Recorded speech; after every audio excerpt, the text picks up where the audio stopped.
Welcome back. I was reviewing a particular script this week, one that operates entirely in silence. No confrontations, no speeches. The cold detail that stayed with me: a woman who experienced death, returned to her own past, and chose not to announce her transformation to the people who'd spent years performing interest in her life. She simply built her new world around them, without them. You're watching Eternal Diary. The smell came first. Cold candle wax and river water, and the faint antiseptic trace that hospitals leave inside your lungs for weeks after discharge. Mira Calloway recognized those three things before she recognized the ceiling above her. It was the ceiling of her childhood bedroom, the one with the water stain in the northeast corner that her mother had never gotten repainted. Because the stain was behind the wardrobe, and therefore, in Diane Calloway's precise cosmology, that did not technically exist. Mira lay still. She understood what had happened in the first 4 seconds. Not because she was some person of exceptional composure, but because the mind, when it has seen its own end, becomes strangely efficient at accepting impossible information.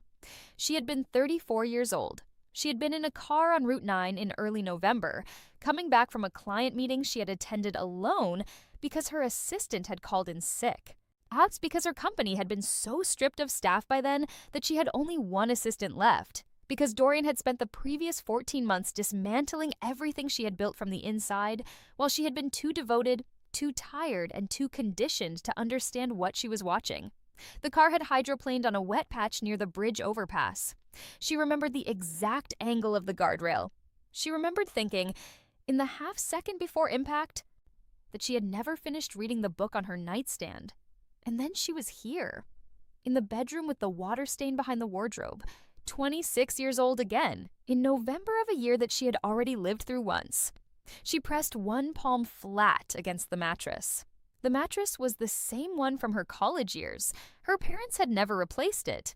Also because replacing it would have required Diane or Bernard to acknowledge that the room they kept identical to the day Mira had left for university was not a gesture of warmth, but a monument to their own consistency.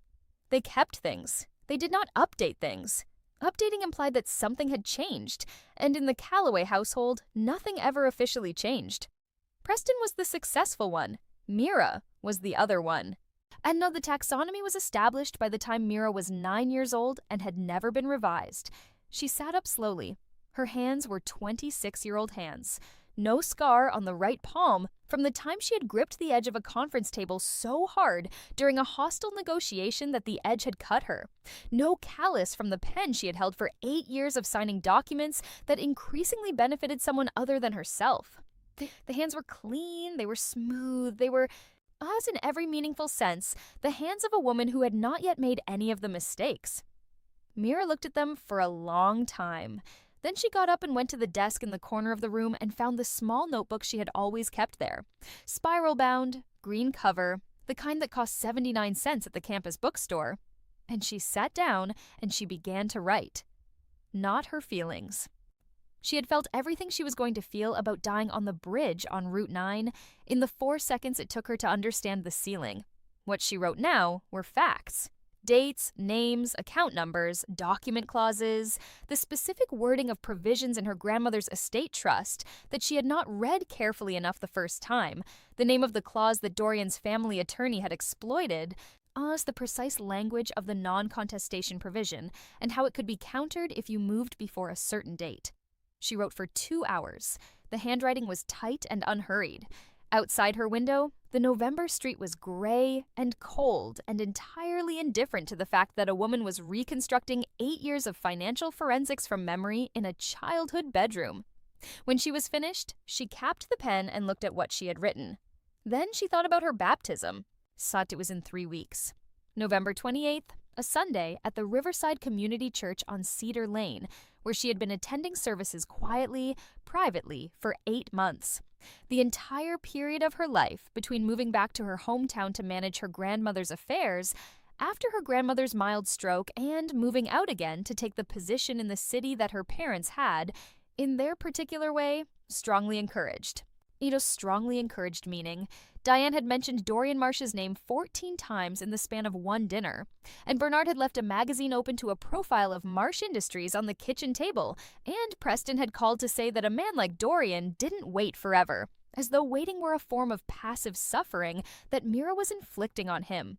She had been baptized in her first life on that Sunday in November. Reverend Thomas Okafor had presided. The water had been river water, one from the Cedar River, brought in and blessed, cold enough to make her breath catch. She had been wearing a plain white dress that she had purchased for $42 from a department store because her mother had not known about the baptism and therefore had not offered to buy her something appropriate, which was fine because the $42 dress had been exactly appropriate and Mira had known it. Her parents had not come, not because she had not told them. She had told them. 3 weeks in advance, the same way she was counting now, she had sat across from her mother at the kitchen table while her father watched the evening news from the living room and Preston was somewhere being successful, and she had told Diane that she was going to be baptized. She had explained what that meant to her. She had explained the 8 months of quiet study and the conversations with Reverend Okafor and the particular peace she had found inside that small church with the unremarkable exterior and the wooden pews that were not impressive, and the congregation of about 60 people, most of them elderly, some of them young families, none of them important in any social sense that Diane Calloway would recognize. Diane had listened, and then Diane had said, "Preston's firm anniversary party is the 28th. That was all. She hadn't said they wouldn't come. She hadn't engaged with anything Mira had shared. She had simply introduced the fact of Preston's event as though it were a naturally occurring weather system that could not be argued with, and the conversation had ended there. Bernard had been in the living room the entire time. He had not turned down the television. Mira had been baptized alone, surrounded by 60 people she barely knew, and Reverend Okafor had held her shoulders in the cold water, and she had felt something so specific and so private that she had never found the language to describe it even to herself. And afterward, she had driven home and eaten lunch alone and called no one, and Preston's firm party had gone on in the city, and her parents had attended, and photos had appeared later on the family refrigerator, Diane in a blue dress, Bernard in his good suit, Preston at the center of everything. The photo of the baptism had not appeared on the refrigerator. There was no photo of the baptism. No one had taken one. She had not asked anyone to take one. She had not spoken about the baptism again after that day. Not to her parents, not to Preston, not to anyone. It had remained the most private thing she owned, which meant also the most unprotected, because Mira had spent her first life consistently failing to protect the things that mattered to her. That was going to change. She put the notebook in the desk drawer and went downstairs to make coffee. The kitchen was the same pale yellow walls, the same calendar on the refrigerator with Preston's scheduled events already marked in Diane's handwriting. The same coffee maker that her father had bought in 1998 and maintained with a proprietary devotion because replacing it would have meant admitting that time had passed. Mira made coffee in it without ceremony and stood at the kitchen counter drinking it black, looking out the window at the backyard, and began to make her calculations. She had 3 weeks before the baptism. She had approximately 4 months before Dorian Marsh would appear in her life in any serious capacity. In the first timeline, their paths had crossed at a February charity gala that her mother had essentially engineered her attendance at, and the courtship had moved with a speed that Mira now understood had been less romantic than logistical. She had, at 26, been in possession of something Dorian needed: her grandmother's estate, which included a controlling interest in a portfolio of commercial properties in the eastern quarter of the city, properties that had been quietly appreciating for 30 years, and that Dorian's family had been trying to acquire for the better part of a decade. Now, her grandmother had not given Dorian those properties. She had given them to Mira. And Mira, 26 and in love, and convinced that love required sacrifice of self as proof of its sincerity, had signed them over. Not this time. The coffee was bitter and too hot, and she drank it without flinching. Her grandmother, Margaret Calloway, 81 years old, currently recovering from the stroke in a private rehabilitation facility 40 minutes north, had revised her estate trust documents approximately 18 months ago before the stroke. Mira had not read those documents carefully the first time. She had skimmed them, distracted by the beginning of what she had mistaken for a relationship. And she had missed the specific provision that rendered any transfer of the primary real estate assets contingent on 3 conditions being met simultaneously. She had known about Condition 1, her personal agreement. She had not known about Conditions 2 and 3 because her parents' attorney, Garrett Hume, had presented the trust summary in a way that omitted them. Garrett Hume had also been Dorian's family's attorney of record for 11 years. I said this was the piece Mira had not known at 26. She had found out at 31, by which point she had already signed, already married, already watched the properties change hands in a transaction that had been structured so elegantly, so completely in legal good faith on the surface, that she had spent 2 years thinking she had no recourse. She had recourse. She had always had recourse. She had simply not read the documents. She set down the coffee cup. So Condition 2. Any transfer of the primary estate assets required the written consent of the estate's secondary beneficiary, which was a designation her grandmother had assigned to a man named Elliot Foss, a former business partner of Margaret's from the late 1980s, a quiet, fastidious man who lived alone in a town 60 miles north, and who had absolutely no loyalty to Dorian Marsh or the Marsh family or anyone in Mira's parents' particular social orbit. On to Condition 3. The transfer could not be executed within 48 months of the trust's most recent revision, which meant that no valid transfer could occur before the following March, 5 months from now. Neither of these conditions had been explained to Mira in her first life. Garrett Hume had known about both of them. He had structured the transfer documentation to appear complete, while the 48-month window was still active, and relying on Mira's trust and her failure to scrutinize. And the transaction had moved forward because Mira had signed and because no one had contacted Elliot Foss, and because by the time Mira understood what had happened, the rehabilitation facility had moved Margaret to a memory care unit, and Margaret's capacity to contest anything had been legally, quietly, and comprehensively eliminated. Mira washed her coffee cup. She dried it. She put it back in the cabinet exactly where it had been. Then she went back upstairs, retrieved the notebook, and wrote Elliot Foss's name at the top of a fresh page. She wrote the exact condition language beneath it from memory, verbatim, because she had read it so many times in her 30s, while searching for the exit that she had memorized it the way people memorize prayers. She supposed that was what it was. She was going to contact Elliot Foss. She was going to do it before the baptism because she had learned, not in her first life, and in the particular way that only loss teaches you things, that you cannot protect the interior life you are building while simultaneously allowing the exterior architecture of your family's expectations to remain intact and unexamined. You have to attend to the structure first. You have to clear the ground. She was going to be baptized in 3 weeks. Her parents were not going to be there. This time, that was going to be her choice. She sat on the edge of the childhood bed with the old mattress and let that thought settle. There was something cold and clarifying about deciding something instead of having it decided for you. The outcome was identical. Diane and Bernard would not witness her baptism. The photographs from Preston's anniversary party would still end up on the refrigerator. The kitchen would stay pale yellow. Her father would still watch the evening news at the same volume. But the difference between being left out and walking away voluntarily was the difference between a wound and a door. One left you bleeding in place. The other just meant you had somewhere to go. She had somewhere to go. She dressed in yesterday's clothes and drove to the rehabilitation facility to visit her grandmother. Margaret Calloway was sitting up in her bed with a crossword puzzle and a cup of tea that was probably cold, and she looked at Mira with the particular sharpness that the stroke had not managed to dull, because the stroke had taken some words and some balance, but had not touched the part of Margaret that had built a property portfolio from one rented office and a business partner and 40 years of refusing to sell when the market told her to sell. "You look like you've been somewhere," Margaret said. "I drove up." "That's not what I mean." Margaret set the crossword down on the blanket. "Well, you look like you've been somewhere and come back." Mira pulled the visitor's chair close to the bed and sat. "I need to talk to you about the trust." Margaret's eyes did not change. She was the only person in Mira's family, or adjacent to her family, because Margaret had always existed at the precise edge of the family's center of gravity, close enough to be claimed but too independent to be fully absorbed, who had ever looked at Mira as though she were worth engaging with directly.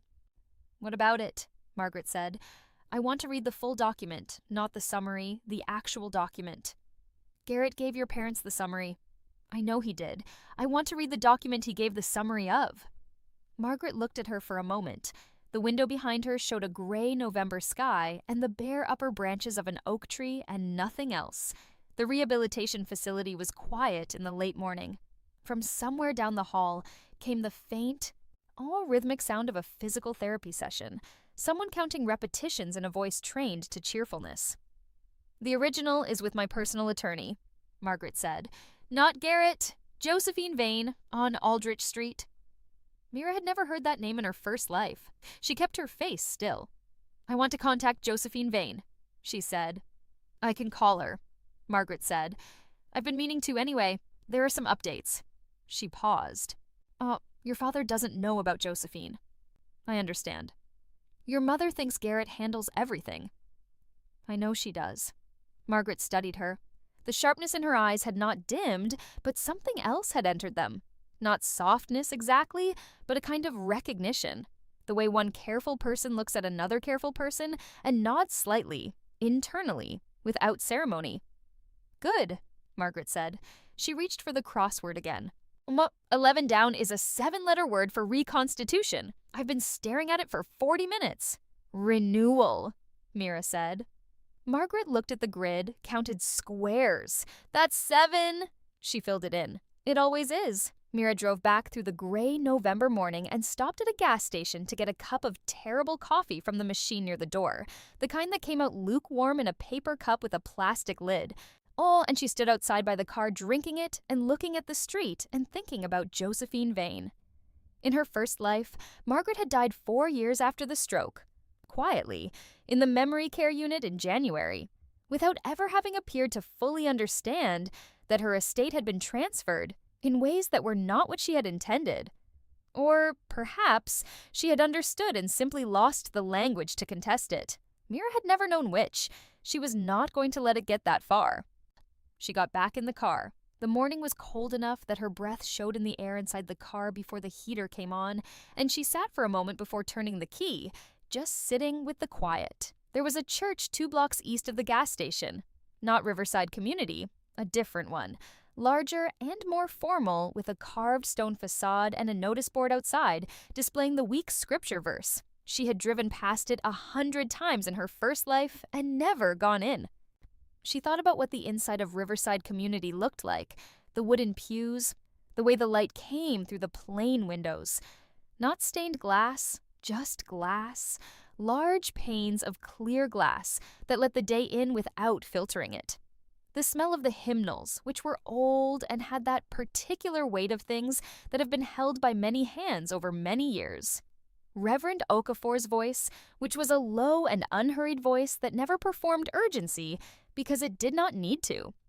She had started going to Riverside Community in her first life because she had been driving past it on a Sunday morning 8 months before the baptism, and she had been going through a period of such particular interior emptiness that she had pulled over almost involuntarily, the way your hand sometimes reaches for a railing when the ground under you is uncertain.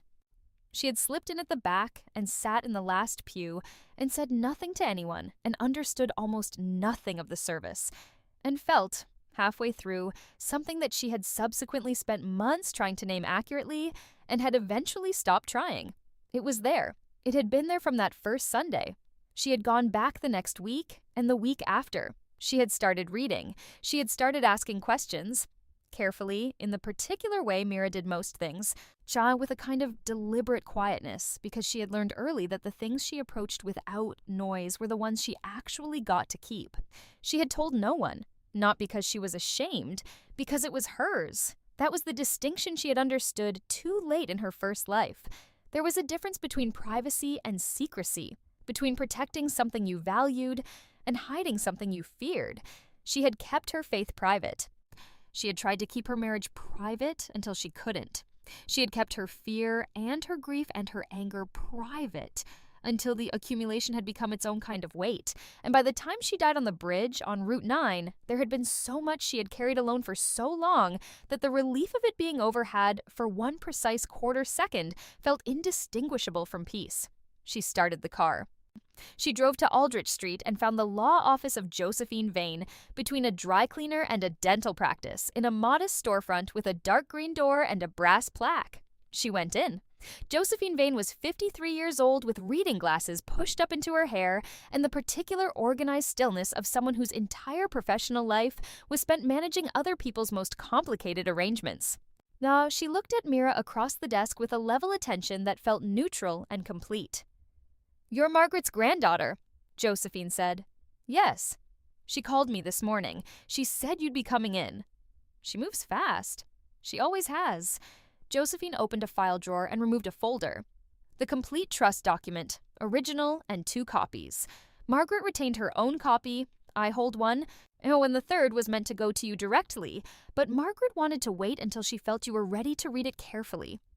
Mira looked at the folder. "She thought I wasn't ready before?" Josephine considered the question. "She thought you were distracted." Her word? Mira accepted the folder. It was heavier than the summary document had been, which was always the way with the complete version of anything. She spent an hour and 40 minutes in Josephine Vane's office reading it. And everything she had written in the green notebook was correct. Condition 2, Elliot Foss's written consent. Condition 3, the 48-month window, which expired in March. There were 2 additional provisions she had not known about even from her later years of research. A 4th condition requiring a certified appraiser's assessment within 60 days of any transfer. And a provision designating Josephine Vane herself as the trust's independent overseer with specific authority to flag any transfer that appeared to be executed under duress or without the beneficiary's full informed consent. If Josephine Vane had been informed, in Mira's first life, of what Garrett Hume was doing, she would have flagged it. She had not been informed because Garrett Hume had never once contacted her, and because Mira had not known she existed, and because Margaret had been in memory care by the time the documents were signed. Mira closed the folder. "I'd like to formally engage your services," she said to Josephine Vane, "as your attorney, as the trust's independent overseer, in your designated capacity as outlined in Section 7, subsection C. I'd like you to be actively engaged rather than passively available." Josephine Vane looked at her for a moment. "Margaret said you'd been somewhere," she said. "I hear that's the consensus." She also said whatever had happened to you, it seemed to have clarified your priorities. Something like that. Josephine nodded and reached for her pen. "My standard engagement letter." The next morning, Mira called Elliot Foss. She had found his address in the phone directory, the actual phone directory, the physical one, which still existed in 2004 and which Elliot Foss was apparently comfortable being listed in, not because Elliot Foss was a man from a generation that did not consider its address to be private information. He picked up on the second ring, a clear older voice, unhurried. "This is Mira Calloway," she said, "Margaret's granddaughter." "I know who you are," he said. "I was wondering when you'd call." "You were expecting me?" "No," he said. "I was wondering. Those are different things." A brief pause. "How is she?" "Recovering. The stroke took some language, but not her judgment." "Good," he said, and she could hear something in the word that was not just courtesy. A genuine, specific relief, the kind that belongs to a person who has been paying careful attention from a distance for a long time. "What do you need?" "I need to explain a situation and ask you to exercise your consent rights under the trust document." "Tell me the situation," she told him. Not everything.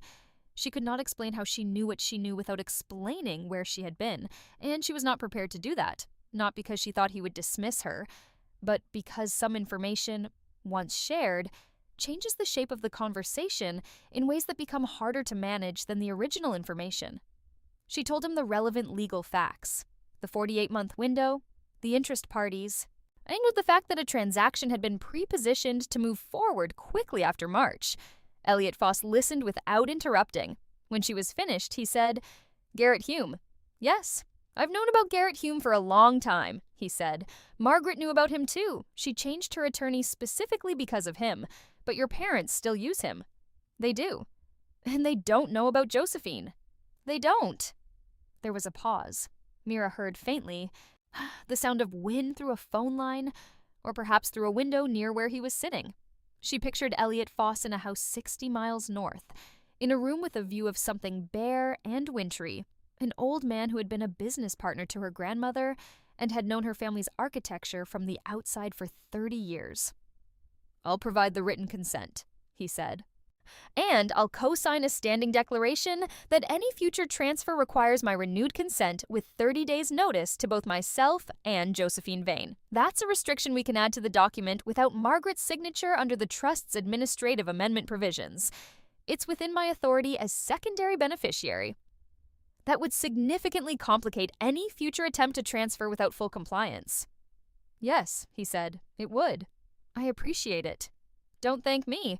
Yus, I've been waiting for a reason to do this since I read the original trust 6 years ago and watched your family hand Garrett Hume everything he needed to eventually cause problems." He paused again. "How is she really, Margaret?" "She did the crossword this morning," Mira said. "Good," he said again. "That's good." She drove to the rehabilitation facility that afternoon. Margaret was reading a library book and had the television on with the sound off, which was a habit of hers that Mira had inherited without realizing it, the visual company of the television without the audio intrusion.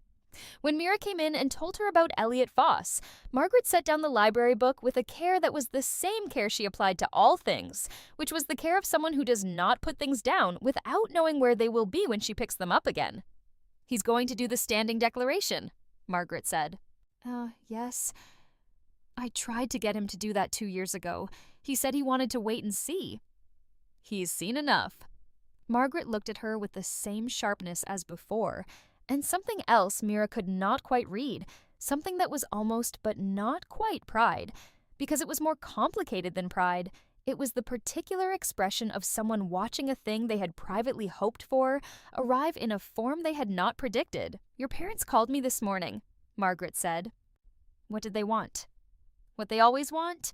To tell me things are fine, which means they want to make sure I believe things are fine before I think to ask if they are." She paused. "Your father mentioned Dorian Marsh. Said he'd met him at something. Said he seemed like a very solid young man." Mira kept her face neutral. "Is that what he said?" "He said solid. Your father uses that word for men with money. It's not a character assessment. It's a property appraisal." Margaret picked up the library book again. "I told him I was tired." "Were you?" "I'm always tired of that conversation." She opened the book to her marked page. "Your baptism is in 3 weeks." Mira stopped. "How do you know about that?" Margaret turned a page. "Reverend Okafor called me in September. He called to ask if I was Margaret Calloway, and I said I was, and he said my granddaughter had been attending his church, and he wanted me to know because he thought I might want to be there in November." A pause. He sounded like someone who had seen enough families miss things to know that sometimes a phone call helps. "Are you going to come?" Margaret looked up. "Can I watch from the back? I don't move well enough for the front yet." "You can watch from wherever you want," Mira said. Oh, and her voice was level, because she was not going to cry in a rehabilitation facility, not because there was anything wrong with crying, but because the thing she was feeling was not grief. It was not relief exactly either. It was something more specific and harder to categorize, something that belonged only to this moment and would not survive translation. She sat with Margaret for another 2 hours. They talked about the property portfolio, Margaret explained. With the precision of someone who has been wanting to give this particular briefing for years and is finally being asked the right questions, the history of each building. The corner property on Talbot that she had bought in 1987 when everyone told her the neighborhood was finished. The warehouse conversion on Edgemont that had taken 11 years to break even and had then paid back every year of patience in the first 18 months after it did. The 3 mixed-use buildings on the south side of the commercial quarter that collectively generated more income per square foot than anything else in the portfolio, and were also, she said, the buildings that Dorian Marsh's family had been watching with particular attention. "They approached me directly," Margaret said, "in 2001, offered a fair price. I said no." She looked at Mira. Do you know why I said no?" "Tell me." "Because a fair price is what you offer when you know the seller doesn't know what you know.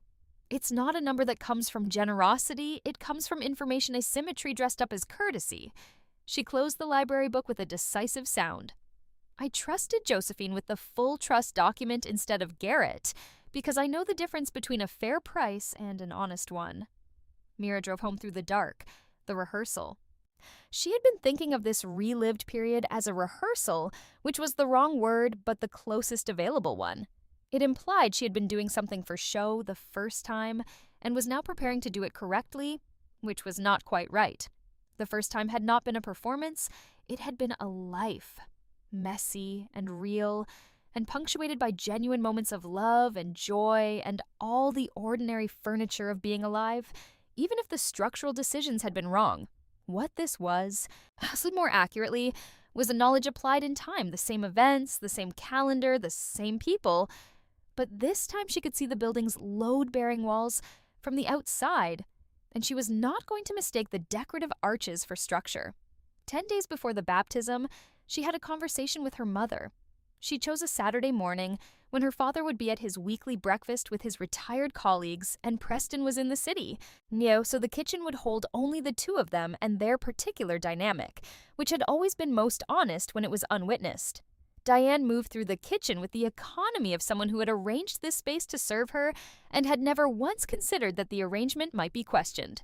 Mira sat at the kitchen table. "I'm being baptized," she said, "on the 28th. Diane was at the counter rinsing a cup.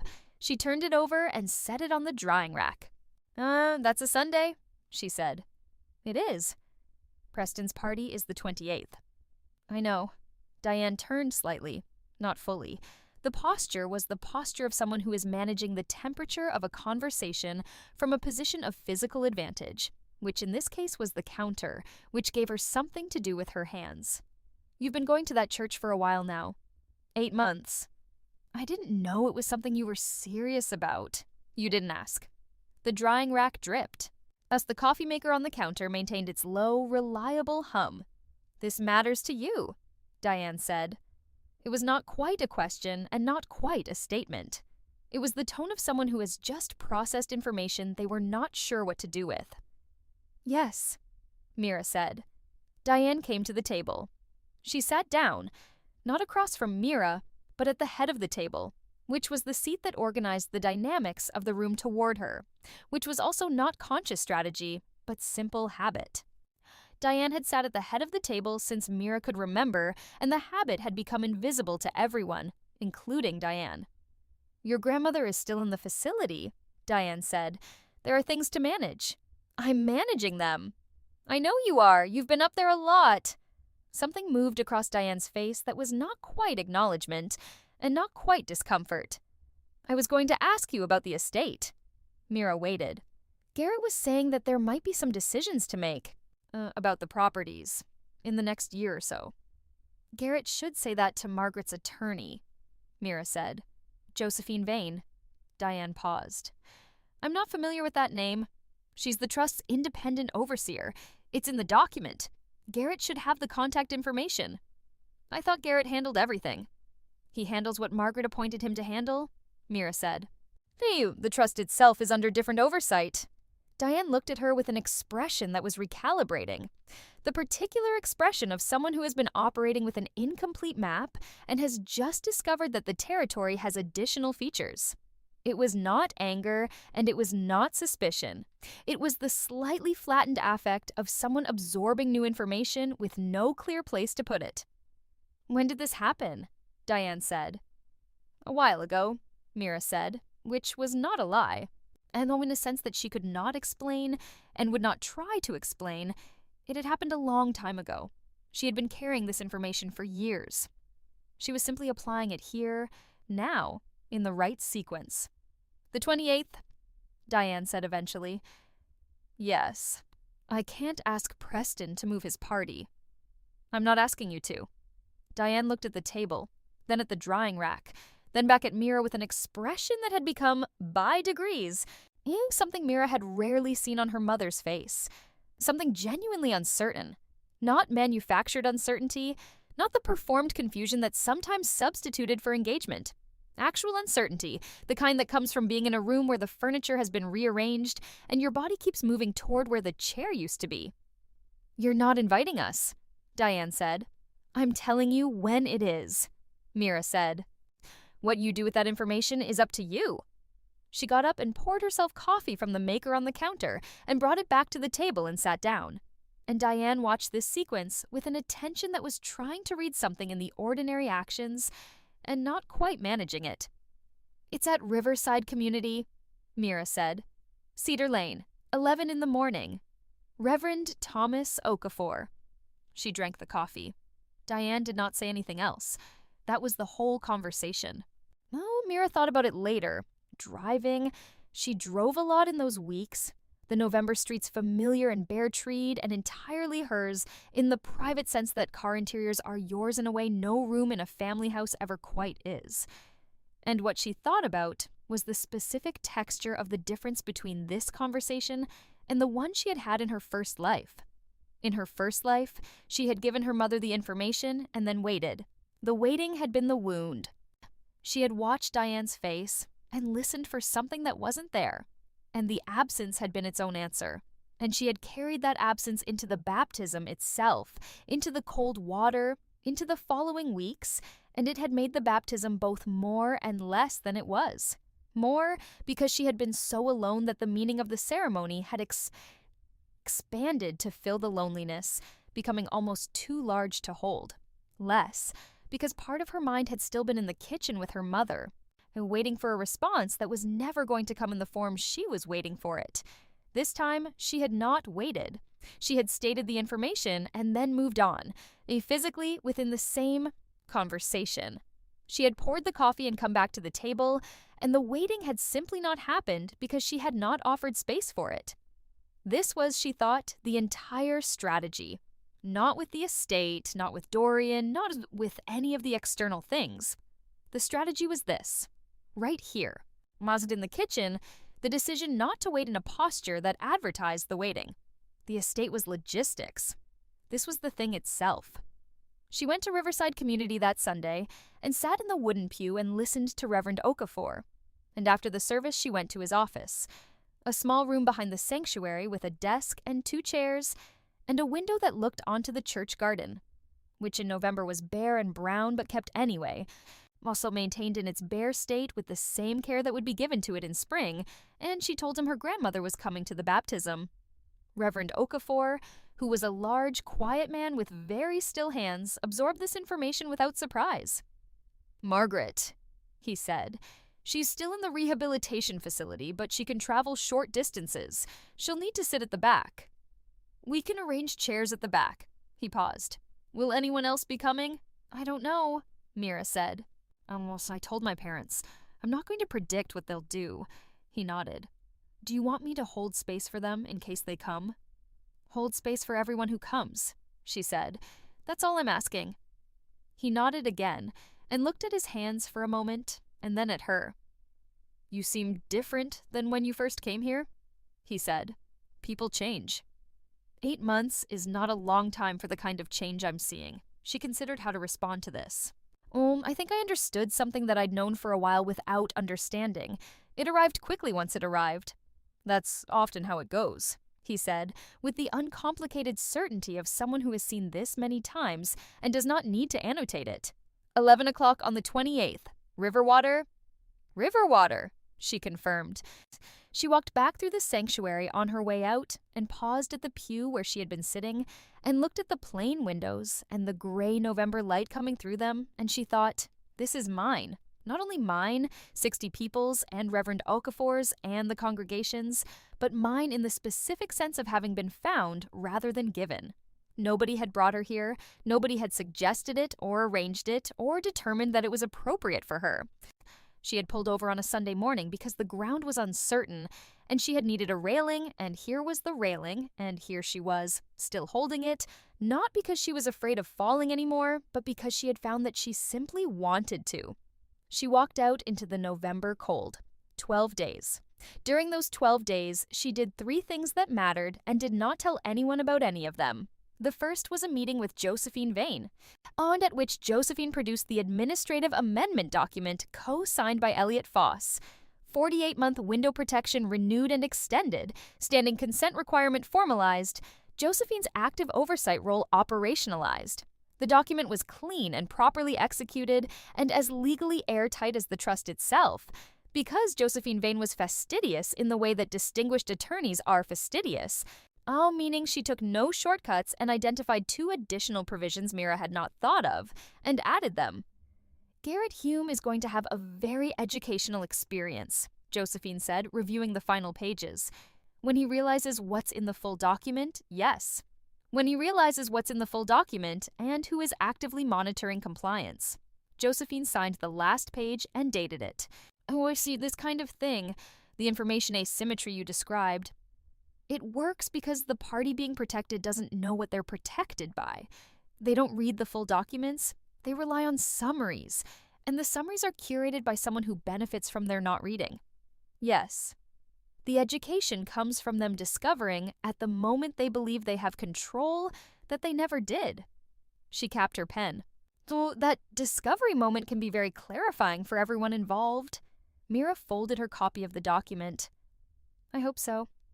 The second thing was a call to a financial forensics analyst whose name she had come across in her first life 3 years too late. A woman named Carla Eng, who ran a small independent practice and who had, when Mira had contacted her in her first life at 30, Elo told her that the property transfer had a number of structural irregularities consistent with a conflict of interest arrangement, but that the contestation window had already closed. Carla Eng was still practicing now, in this timeline, and was entirely available.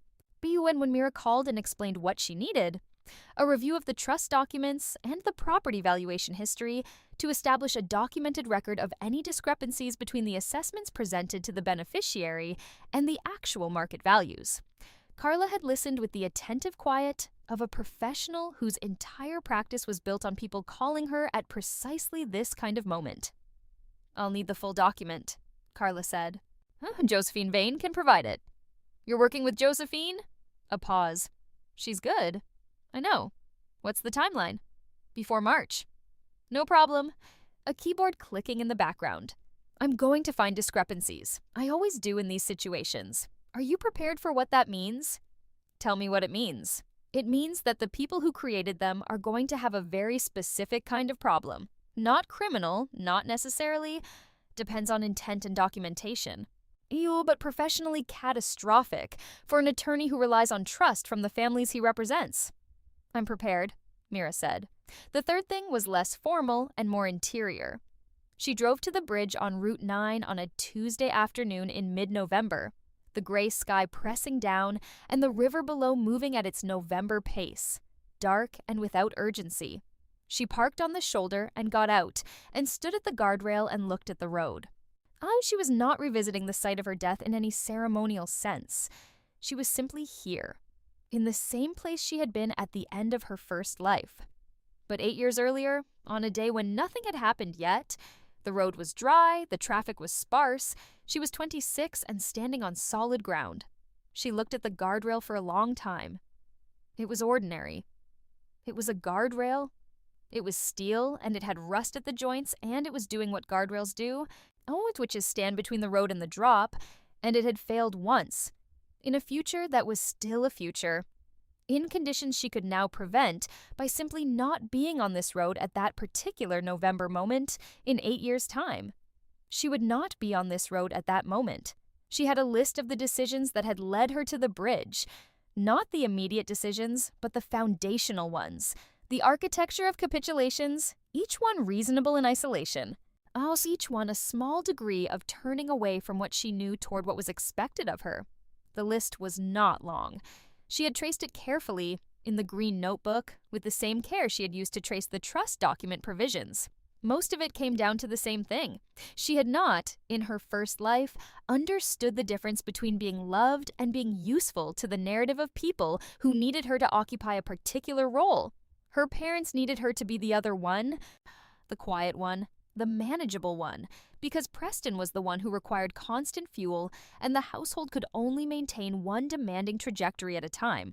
Dorian had needed her to be the one who had the properties and the trust and the grandmother's legacy and who would bring those things into a marriage the way a dowry works, invisibly, with the expectation that they dissolve into the couple's shared identity and become impossible to separate again. She had been useful to both narratives. She had been loved, she believed, in the ways that she had been convenient. And she had spent years failing to distinguish between the two because she had been trained from approximately age 9, to receive both in the same register. She was going to receive them differently now. She got back in the car. She turned on the radio, a station playing something unremarkable, background rhythm, the kind of music that exists specifically to fill car interiors. And she drove back through the November afternoon toward the town and the rehabilitation facility and the office on Aldrich Street and the church on Cedar Lane and the kitchen with the pale yellow walls, and she felt, with a quiet and complete attention, the full weight of the 8 years she had just recovered. They were hers now. She was going to do something with them.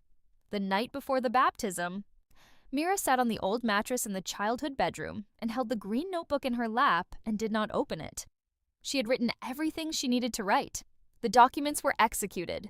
Josephine was in place. Elliot Foss had mailed his written consent and co-signed declaration, a physical copy, because Elliot Foss did not use email, which Mira found entirely trustworthy.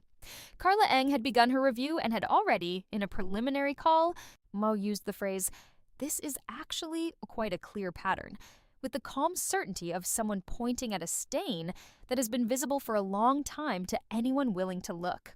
The strategic ground was cleared. Tomorrow was not strategy. Tomorrow was the thing itself. She opened the notebook to a blank page and wrote, in the small, tight handwriting she used for things that mattered, November 28th. Riverwater, this is mine. She closed the notebook. She slept. Hot in the morning, the weather was cold and still and dry. The sky the particular uniform gray of November mornings that are not going to produce weather, but are simply going to hold the light at that particular angle all day, flat and even and without drama. She dressed in the white dress from the department store. She had kept it in her first life, folded in a box at the back of a closet in the city apartment, and she had found it again in this life. Was at the back of a closet at the childhood house where she had stored things from her previous apartment, and it fit exactly the same, $42. Plain cotton, the right thing. She drove to Cedar Lane. She arrived at 10:40 and sat in the car for 20 minutes. At 10:58, she got out. The church was modest. It had always been modest. The exterior was brick, painted over once sometime in the 1970s. And the paint had begun to weather at the corners, and the notice board outside had one of its letters stuck at an angle, and the parking lot was gravel that shifted under her feet in a way that required attention. She loved it. She had always loved it. She had loved it from the first Sunday, and she loved it now with the particular love that belongs to things you have chosen without being asked to choose them. She went inside.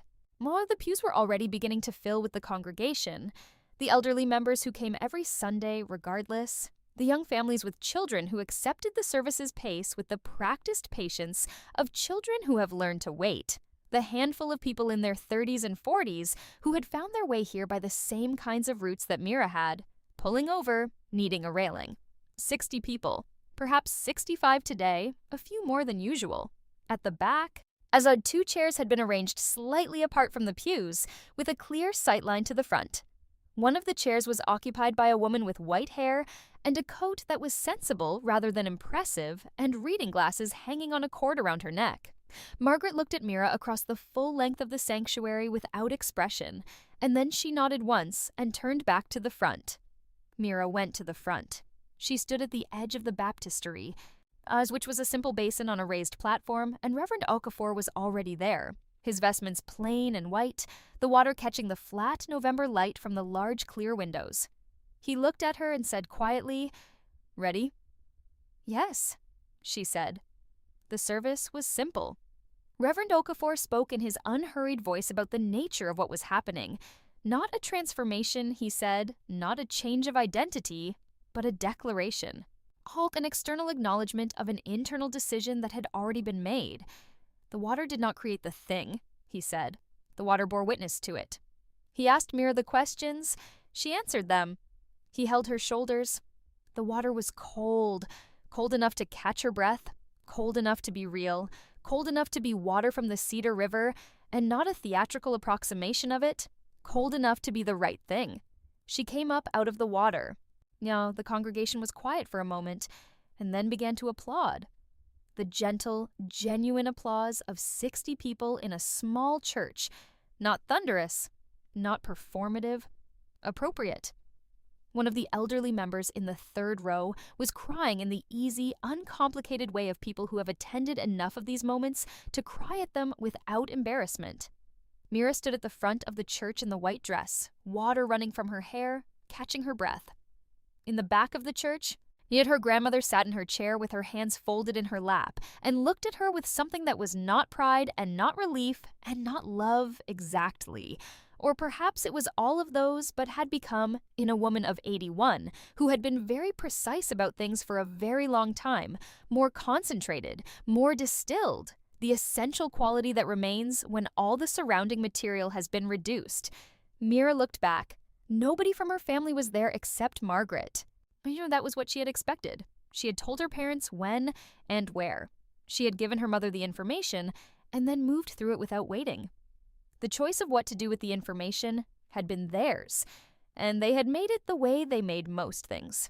By defaulting to the pre-existing arrangement, the path of least reconfiguration, the narrative that was already running. Preston's firm anniversary party was happening somewhere in the city. Diane was wearing the blue dress. Bernard was in his good suit. Mira stood at the front of the church in the $42 white dress with water in her hair and did not feel the absence. This was new. In her first life, she had felt the absence as a presence. It had occupied the baptistry with her. It had sat in the empty pews at the back. It had been there in the cold water and the applause and the drive home and the lunch alone. It had been the shape of the thing that wasn't there, which is sometimes the loudest shape in a room. She did not feel it now. She felt the water cooling on her skin. She felt the wood of the pew under her hand as she made her way back. She felt, when she sat down next to the aisle and looked at the clear windows and the flat November light coming through them, the particular completeness of a thing that has been done. Afterward, she went to the back of the church and stood next to Margaret's chair. Margaret looked at her. You should dry your hair. You'll get cold. I have a towel in the car. Of course you do. A pause. You look like you've arrived somewhere. I think I have. Good. Margaret reached for her cane and began the careful process of standing, which she managed with a dignity that did not invite assistance and did not perform difficulty. I need to get back before 2. My physical therapist is coming. I'll walk you out. They walked out together through the modest brick church and into the gray November morning, moving at Margaret's pace, which was slow and deliberate, the pace of someone who has decided to take the time that things take. The gravel shifted under their feet, and Mira caught her grandmother's elbow once, briefly, when the ground shifted, and Margaret accepted this without comment. At the car, Mira went to get the towel. Margaret stood and looked at the notice board on the church front, the letter still stuck at an angle. That letter has been like that for 3 months, Mira said, toweling her hair. They'll get to it, Margaret said. Probably. The things that matter get attended to. She looked at the board for another moment. The things that don't stay crooked. She got into the car. Mira drove her north. They did not talk for most of the drive. The radio was off. The highway was quiet in the late morning hour between rush and afternoon, and the trees along the median were bare, and the sky was still holding its flat gray, and the world outside the car was doing what late November does, which is simply existing in its stripped state without apology. Near the facility, Margaret said, Garrett Hume called me last week. Mira kept her eyes on the road. What did he want? To talk about the estate. Probing questions, he called them routine. He wanted to know if I'd been in contact with anyone about the trust recently. A pause. I told him I spoke to my attorney regularly. He didn't know which attorney. He assumed it was him? Margaret said this without particular satisfaction. It was a fact, not a victory. And Margaret was too precise to dress facts as victories before the work was done. He'll find out about Josephine eventually. Before March, Mira said, which is fine, but the document is executed. Carla N. called me as well. Mira glanced over. She called to introduce herself and verify some historical valuations. Margaret said. She was thorough. She asked very specific questions about the appraisals I received in 2000 and 2001 and whether they were ever independently verified. She looked out the passenger window at the bare trees. After I told her they had not been independently verified, and that the variance between what I was told and what I subsequently determined through my own research was approximately 22%. 22%. In her first life, Mira had never known this number. She had known, abstractly, that the valuation had been low. She had not known it had been low by 22% across the portfolio. That's significant, Mira said. It's consistent with a pattern, Margaret said. If Carla Yang documents it correctly, it becomes a pattern rather than an anomaly. And patterns are harder to dismiss. Patterns are what attorneys use to construct arguments, Margaret said. Anomalies are what attorneys use to defend clients. They pulled into the facility parking lot. Mira put the car in park. You've been thinking about this for a long time, Mira said. Since 2001, Margaret said. I changed my attorney and I protected the trust and I waited for the right moment. She looked at Mira. I was waiting for you. The weight of that. Not the weight of responsibility. Mira had carried enough of that in her first life to recognize it and set it down deliberately. This was different. This was the weight of being recognized as a capable person by a person you admired. The weight of being waited for, not because you were convenient or useful or appropriate to the narrative, but because someone had seen something specific in you and believed it would develop. I got here late, Mira said. You got here, Margaret said. She opened the car door and got out. Mira drove back south in the flat November light, with the towel still damp on the passenger seat and her hair almost dry and the radio still off, and she thought about what came next.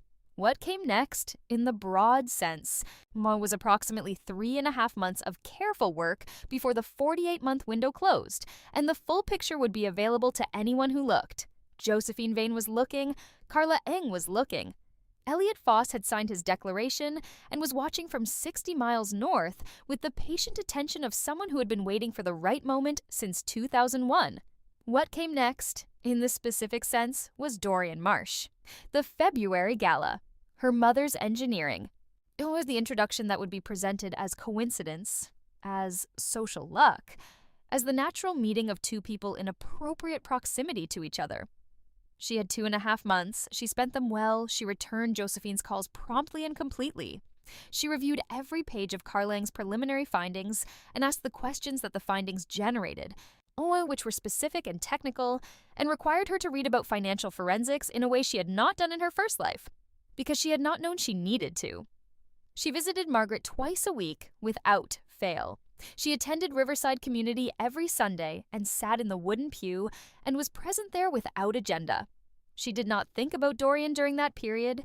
She had thought about Dorian in her first life almost constantly from the age of 26 to 32. First with love, and then with the specific horror of someone watching their love be revealed as a mechanism for their own dispossession, and she was done with that expenditure of attention. Dorian would appear at the February Gala. She would be there. She would be wearing something appropriate. She would assess him in the full light of what she knew, and she would make the decisions that the moment required. She was not afraid of the moment. January passed. Carla Eng's formal report arrived in early February, 41 pages, dense and precise, with footnotes and exhibit attachments and a summary section that Carla had written in the specific language of someone who understands that the summary section is what gets read by people who will eventually have to make decisions. The summary section documented a systematic pattern of undervaluation across the Callaway estate portfolio spanning 12 years, all with the variance concentrated in the 3 Southside commercial properties, the ones Dorian Marsh's family had been watching, and attributable to a single appraisal firm that had been engaged repeatedly on Garrett Hume's recommendation. That appraisal firm's principal was also on the board of a Marsh Family Charitable Foundation. Mira read the summary section sitting at the desk in the childhood bedroom, the green notebook open beside her. Yes, the February light coming through the window, thin and white and cold. She wrote the appraisal firm's principal's name in the notebook. Then she wrote the charitable foundation name. Then she wrote the word complete. The architecture was visible now, not just the piece she had known, not just the trust documents and the conditions and the conflict of interest, but the whole structure. As the systematic undervaluation that made the properties appear to be selling for fair value when they were selling for 22% below. The appraisal firm embedded in the mechanism, the Marsh family's charitable vehicle as the connecting thread, Garrett Hume at the center, representing three parties whose interests were in direct conflict. She read the full 41 pages. Then she called Josephine Vane. "I've read the report," Mira said. "I've read it as well." It's thorough." Josephine's voice was the same measured precision it always was. "Carla is good. This is well documented. What's the path forward?" Two parallel tracks. Track 1, we use the report to formally establish the conflict of interest in Garrett Hume's representation. That goes to the state bar with Carla's report as an exhibit. It doesn't resolve quickly, but it creates a formal record and triggers an investigation. And track 2? Track 2 is more immediate. We use the 48-month window expiration, which happens in 4 weeks, to position the trust in a way that makes any subsequent transfer attempt require full compliance with every condition, including the independent appraisal requirement that Garrett's firm has been systematically circumventing. When the window closes and the conditions are fully activated, Josephine Vane and Elliot Foss are both in the loop. And any transfer attempt gets reviewed against 41 pages of documented pattern. When does the window close exactly? March 15th. Mira calculated. The February gala was in 2 weeks. Dorian Marsh. The introduction. The beginning of the sequence that, in her first life, had ended on Route 9 in November. She had 6 weeks. "File the bar complaint as soon as the window closes," Mira said. Agreed. Waiting until March 15th strengthens the timing. It also means the documentation is complete before anyone with an interest in it knows the complaint has been filed. Garrett doesn't know about the report. He does not. A pause. He's been filing routine inquiries with Margaret's facility about her capacity status. He's building the record for a capacity challenge. Mira had expected this. In her first life, the capacity challenge had been quietly filed and had succeeded because Margaret had not had Josephine Vane actively monitoring her legal situation. With Josephine monitoring, the challenge would be reviewed against the trust document's specific provisions about beneficiary capacity assessments, which required independent evaluation by 2 physicians and a court-appointed advocate, a standard that was considerably more demanding than what Garrett Hume was likely planning. "Margaret knows about the capacity inquiries?" Mira said. "Yes," she said, and I'm quoting directly, "Tell him I did the crossword this morning." Mira was quiet for a moment. "Tell him that," she said. The gala was on a Saturday in the 3rd week of February. A benefit for a children's hospital foundation held in the ballroom of the Grand, which was the only hotel in the city that maintained a ballroom from the 1940s with the original ceiling work intact. Not marble, not crystal, but dark wood paneling and plaster molding and a floor that had been danced on for 60 years and showed it. Her mother had arranged for her to receive an invitation through a mutual contact. This had been presented as fortuitous. Mira had received it as the thing it was. She wore a dark green dress. Not gold. She had worn gold in her first life. She had let her mother select something. And the gold had been impressive in the way things are impressive when they are meant to be noticed rather than inhabited. The dark green was hers. She had bought it alone at a boutique she had walked past on a Tuesday and gone into without planning to. The kind of small decision that belongs entirely to the person making it. She arrived at the gala at 7:40 and moved through the room with the particular composure of someone who has already attended this event once before and knows where the exits are, both literal and social. Dorian Marsh was near the bar at 8:15, talking to 2 men in suits, occupying the room with the confidence of someone who has been trained since childhood to occupy rooms. He was 31. He was handsome in the conventional way of men who have been told they are handsome since birth, which means a handsomeness that does not deepen under examination because it is never needed to. He was wearing a suit that had been made for him specifically because that was the suit he always wore. He looked at her from across the room. This was the moment. In her first life, this was where it had begun. The eye contact across a room, the introduction that arrived within 10 minutes via a mutual contact who Mira had later understood was not a mutual contact at all, but someone in Dorian's professional orbit who had been positioned to facilitate exactly this meeting, and the conversation that had felt like chemistry and was, in retrospect, something she understood better now. He looked at her. She held his gaze for the appropriate duration. Not dismissive, not encouraging. I'm simply present. And then she turned to the person beside her and continued the conversation she had been having. That was all. She did not speak to Dorian Marsh at the February gala. He found ways, over the next hour, to be in her general vicinity. The bar, the table near the silent auction, the outer edge of a conversation she was part of. She was aware of it without acknowledging it. This, too, was information. Dorian Marsh's pursuit of Mira Calloway had never been spontaneous. It had been methodical in the way that things are when they are driven by specific objectives. The spontaneity had been performed, and 26-year-old Mira had not known the difference. She knew the difference now. At 10 o'clock, she said goodbye to the people she had been speaking with, a retired architect and his wife, a city council member, a woman who ran a foundation for early literacy, and retrieved her coat from the coat check and walked out into the February cold. She sat in the car for a moment. She felt, coming down from the charged awareness of the room, a kind of quiet she had not expected. Not relief exactly.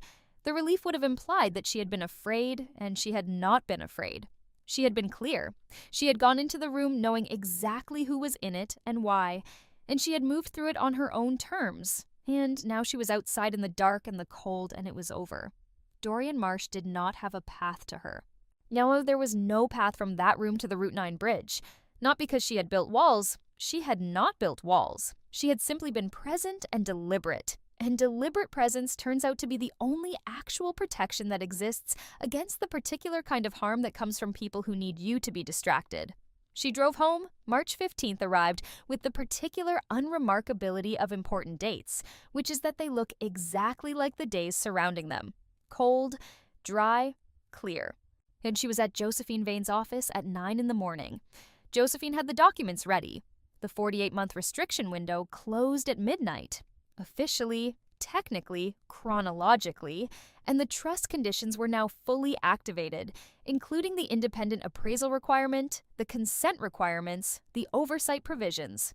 The administrative amendment with Elliot Foss's standing declaration was fully in effect. The bar complaint was filed that afternoon. But it was filed to the State Bar Association's Professional Conduct Division, accompanied by Carlang's 41-page report and Josephine Vane's formal declaration as independent trustee overseer and a detailed exhibit index that included the appraisal firm connection and the charitable foundation board membership and 12 years of documented valuation records. Garrett Hume did not know it had been filed until 3 weeks later when he received formal notice. Mira was not in the room when he received it. She was at the rehabilitation facility, sitting next to her grandmother, reading aloud from a book Margaret had requested, A History of Post-War Urban Development, which was the kind of book Margaret found relaxing in the way that most people find fiction relaxing, because it was about buildings and decisions and the long consequences of things done and left undone. The physical therapist had been and gone. The television was on with the sound off. As the bare oak branches outside the window were beginning, at their very tips, to show the first tentative suggestion of spring. Mira read. Margaret listened with her eyes closed, which was how she listened to things she wanted to hear without the interruption of her own expression. After a while, Margaret said without opening her eyes, "He got the notice." Mira stopped reading. "Garrett, Josephine called. He's been in contact with her, demanding to know the basis." A pause. She told him to direct all inquiries to the formal complaint process, which requires a written response within 45 days. Yes. Margaret was quiet. He also called your father. Mira had expected this too. It was what would happen. It was the order of operations. Both Garrett calling Bernard because Bernard had been his client for 20 years, and because if Bernard applied pressure to Margaret or to Mira directly, it might create an environment in which the complaint could be complicated by family dynamics. "What did Bernard say?" Mira asked. "I don't know what he said. Diane called me." Margaret opened her eyes and looked at the ceiling. She said there seemed to be some confusion about the estate and asked if I was comfortable with the situation. What did you tell her? I told her I was very comfortable with the situation. Diane had not called Mira. Not that day, and not for several days after. When she did call, it was on a Thursday morning, and Mira answered standing at the kitchen counter of the childhood house with the coffee maker humming its familiar note and the pale yellow walls holding the morning light. "Mira," Diane said, Then nothing for a moment. "Hi, Mom." "Garrett is saying there are some issues with the estate. He said you've been—" She stopped. "He said there were some filings." "Yes." "He said you hadn't spoken to him about it." "I didn't have anything to speak to him about. I'm not his client." A silence. The particular silence of someone whose map of the situation has just been revealed as incomplete in a way that they cannot immediately rectify. He's been representing the family for years," Diane said. "He's been representing you and Dad," Mira said. "He was never representing me or Margaret directly. He was representing our interests only in the sense that he told you he was, which is different." "I don't understand." "I know," Mira said. "There are some things I can explain to you when there's a proper moment. Right now there's a formal process happening, and it's best for both of us if we don't discuss the specifics." Another silence. Longer. "Are you okay?" Diane said. The question landed differently than it would have in Mira's first life, where it would have arrived as a kind of lifeline. The evidence of being seen, of mattering, of being worth the question. Here it arrived as a question, with the full weight and the full limitation of its being just that, a question, but the answer to which was simple. "Yes," Mira said. "I'm okay." "You weren't at the gala, I heard from—" "I was at the gala, Mom." "I heard you left early." "I left at 10. Dorian Marsh asked about you." And there it was, delivered so cleanly, so simply, as though the conversation had been moving toward this all along.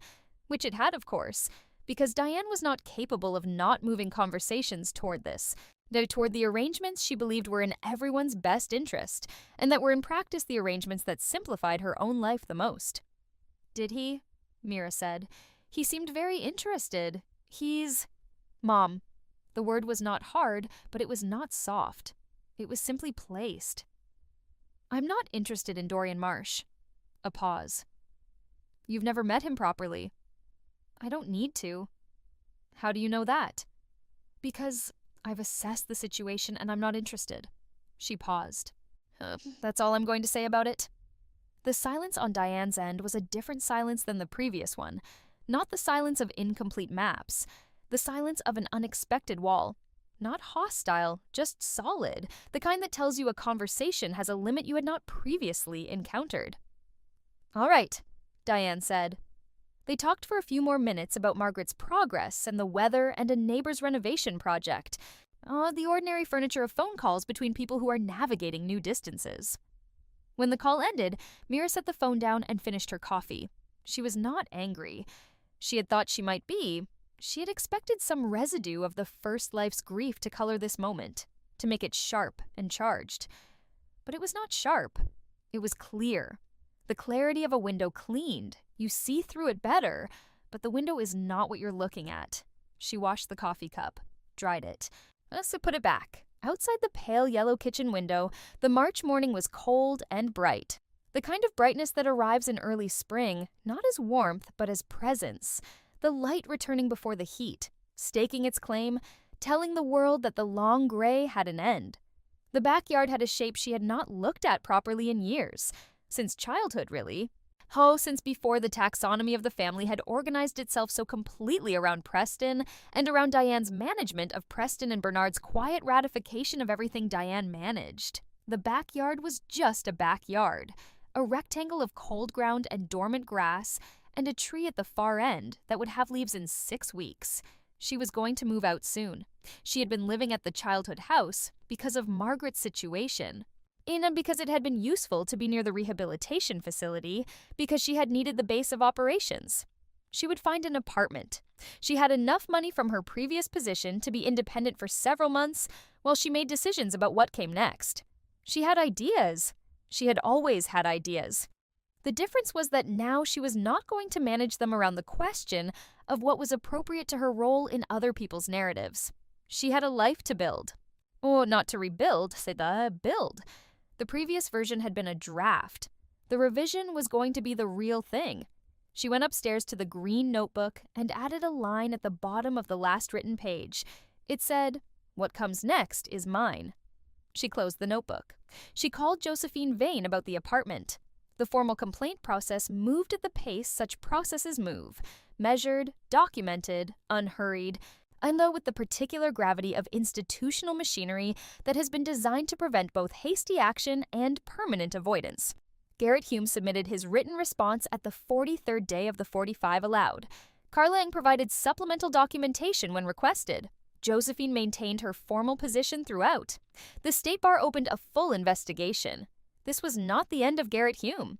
It was the beginning of the kind of professional attention that cannot be removed once it has been properly installed. He would be reviewed. The review would find what Carla Eng had already found, because the 41 pages were thorough and the documentation was complete, and the pattern was a pattern, which meant it would be visible to independent examiners in exactly the way patterns always are, unmistakably. Mira was not watching the investigation. She was watching the spring. April arrived. She found an apartment on the 3rd week of April, on a street that ran parallel to the Cedar River, with windows on the east side that caught the morning light, and a kitchen that was not pale yellow, but a clean, simple white. The second bedroom she intended to use as an office. The rent was manageable. The lease was 1 year, which was practical without being a commitment she couldn't revise. She had the keys on a Wednesday and spent the first evening there alone, sitting on the floor of the empty living room with the windows open because the April evening was warm enough and the sound of the river came through faintly. Not loud, not dramatic, just present. The steady underlying sound of water moving at its own pace without reference to anything else. She had been baptized in water from that river. This was not a thing she spent a lot of time being significant about. It was simply a fact she knew. The way you know the arrangement of a room you have lived in long enough to stop cataloging. The river was there, the water had been cold, the white dress was in a box she had not yet unpacked. She would unpack it here. She would put it somewhere she could see it, not as a monument but as an object, the way you keep a stone from a beach you loved or a photograph of a place you've been. Not to preserve the feeling, but to remember that the feeling belonged to a real moment, a real morning. All cold river water and 60 people and her grandmother in the back, watching with her hands folded and Reverend Okafor's voice saying, "The water does not create the thing. It bears witness." She sat on the floor of the empty apartment with the spring evening coming through the windows, and she was not, for the first time in as long as she could measure, waiting for anything.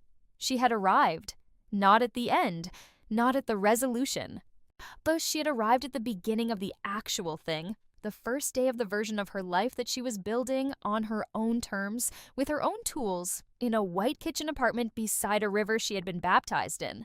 The investigation continued. Margaret continued to do the crossword. Josephine Vane continued to monitor compliance with the precision and vigilance that had made her Margaret's choice of attorney and that now made her Mira's. Elliot Foss, 60 miles north, had received a copy of Carla Eng's report and had written a letter to Josephine that was 2 pages long and very precise, confirming that the pattern documented was consistent with his own observations and that he intended to remain an active participant in the oversight structure for as long as his health permitted. Dorian Marsh was somewhere in the city, in rooms Mira did not occupy, and moving through a timeline that had diverged from hers at the February gala when she had held his gaze for the appropriate duration and then turned back to her conversation. She did not know what he was doing or thinking. She did not need to know. Her parents had not attended the baptism. They had the photographs from Preston's party, the blue dress, the good suit, Preston at the center of everything. Soon as the photographs were on the refrigerator in the pale yellow kitchen of the house where Mira no longer lived, she had told them when and where.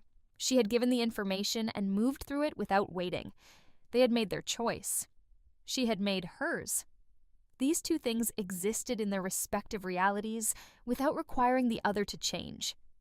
Mira had understood, in the water, in the cold, with the congregation's quiet witness around her and her grandmother watching from the back. She had understood that the thing she had found in the Riverside Community Church on Cedar Lane was not a thing that required other people's attendance to be real. It was real because it was hers. It had always been hers.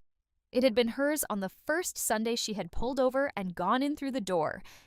And it had been hers through 8 months of reading and asking questions and sitting in the wooden pews in the flat light through the clear windows. And it was hers now in this apartment with the river sound and the spring evening and the white kitchen and the unpacked box Her parents did not know about the baptism in the real sense. They knew the date. They knew the location. They knew now that it had happened. She had mentioned it once, briefly, and in a phone call to her mother in January with the same flatness she applied to all statements of fact, and Diane had said, "Good," in the tone of someone filing information with no clear destination and moving on. But they did not know what the cold water had felt like, or what Reverend Okafor had said, or what the congregation's applause had been, or what it meant that her grandmother had been in the back with her hands folded. They did not know the interior of it. And Mira was not going to explain it to them, not because she was punishing them, not because she was withholding the explanation as a strategy, a leverage point, a form of the cold revenge that the situation might have seemed to call for if you were watching from the outside and thinking in those terms. She was not going to explain it because the interior of a thing is not owed to people who chose not to be there for the exterior. They had made their choice on November 28th. She had made hers. The apartment filled with spring light as the weeks passed. She put the white dress on the shelf in the second bedroom, the office, where she could see it from the desk. She put the green notebook in the top drawer of the desk, next to a new notebook, a different one, larger and with a better cover, the kind you buy when the small spiral-bound one has served its purpose and you are ready for the next thing. She had a meeting with Carla Eng in the second week of May to review the investigation's progress and to discuss the additional documentation that had been requested by the bar's examining committee. It was a Tuesday morning, the kind of May morning that is perfectly warm and entirely clear, the city outside Carla's office window green and bright, in a way that November never is. Carla spread the documents across the conference table with the organized satisfaction of someone whose work has been found to be exactly as thorough as they knew it was. "They've requested the appraisal firm records going back to 1998, Carla said, "which is further back than I documented. It suggests they're looking at the full scope. Is that good? The full scope is worse for Garrett than the 12 years I documented." Carla looked at the papers. There's also been a request to the Marsh Family Foundation for its board records. That's not part of the bar complaint. That's a separate inquiry from the city's Professional Conduct Oversight Board, which has cross-reported. Mira was quiet for a moment. The Marsh Family Foundation? Yes, their connection to the appraisal firm has apparently generated interest beyond our complaint. Someone else may have been watching this pattern before you. Possibly Elliot Foss. Possibly Josephine Vane's contacts. Possibly someone in the city's oversight structure who had seen one too many similarly structured undervaluation schemes and had been looking for the connecting thread. It didn't matter who had started watching. What mattered was that the pattern was visible now, and visible patterns in official records have a persistence that individual complaints do not. "What happens to the Southside properties?" Mira asked. "They stay with the trust. The 48-month window is closed. The conditions are active. Any transfer attempt will be reviewed against all of this." Carla gestured at the spread of documents. "Nobody is going to attempt a transfer in this environment. And Margaret retains full beneficial interest actively overseen." Carla gathered the documents into their folders with the practiced economy of someone who has organized complicated situations for a long time. The work you did was clean. Josephine's documentation was clean. The Carla Eng report, a slight smile, the private acknowledgement of work done well, is clean. She handed Mira a folder. "That's the May progress summary. Reading copy." Mira took it. She drove from Carla's office to the rehabilitation facility. Margaret was in the garden. She had graduated to outdoor physical therapy sessions in the spring.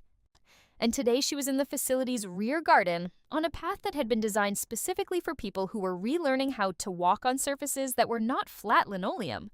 She was moving carefully, her cane planted with deliberateness, the physical therapist at an appropriate distance, the garden around her in its full late spring state.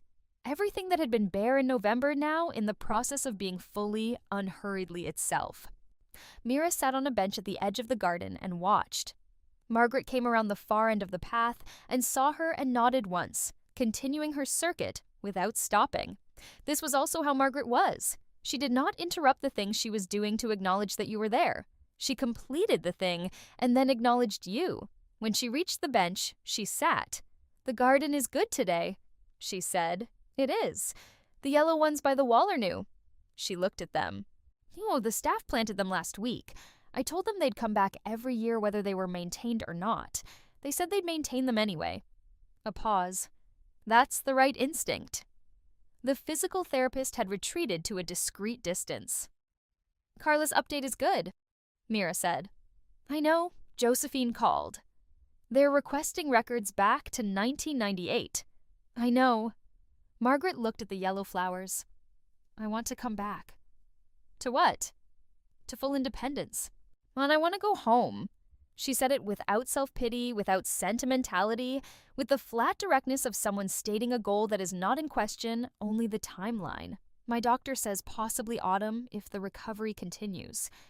Then autumn it is. I want to sit in my own kitchen, Margaret said. I want to look at the properties I built and know that they are what they were intended to be. Not a mechanism, not a transfer vehicle. Mine. She paused. And yours. Mira was quiet. Yours after me, Margaret said. The way it was always intended. Before the people who thought they understood the situation better than I did started making arrangements based on their understanding. The full document says this, Mira said. The full document says this explicitly. Margaret looked at her. I wrote it explicitly because I was not certain you would ever read it. I wanted it to be impossible to miss if you looked. She paused. I'm glad you looked. I'm glad you waited. Margaret said nothing to that. She looked at the garden. The yellow flowers, the late spring green, the path she had just completed and would complete again tomorrow with the same deliberateness. Then she said, Your grandfather used to say the thing you build slowly is the only thing that lasts. My grandfather died when I was 4. You never met him properly. He was a very patient man. A pause. He would have liked you. Oh, the version of you that reads the full document. Mira stood up. I'll come back Thursday, she said. Thursday is fine. Margaret was already looking back at the yellow flowers. Bring the crossword. The facilities is 3 days old by the time it reaches me. Mira walked back through the garden to the parking lot and got in the car and put the Carla Eng folder on the passenger seat and sat for a moment before turning the key. May. The city outside the windows was green and warm and ordinary. She thought about the night before the baptism, sitting on the old mattress in the childhood bedroom with the green notebook in her lap, writing, This is mine. It was. It had always been, even when she had not known it. The church, the cold water, the white dress, the $42 and the clear windows and the unhurried voice and 60 people whose names she mostly did not know. Under the green notebook and the trust document, and Josephine Vane's brass plaque on Aldrich Street and Elliot Foss, sitting 60 miles north by a phone he had answered on the second ring. The apartment with the river sound, the spring light, the yellow flowers. This was mine. She started the car. Carla Eng's phone number was already dialing on the car's hands-free before she was out of the parking lot. One more thing, Mira said when Carla picked up. Oh, the 1998 records they requested. I have some context for those that might be useful to the examining committee. Tell me, Carla said. She told her.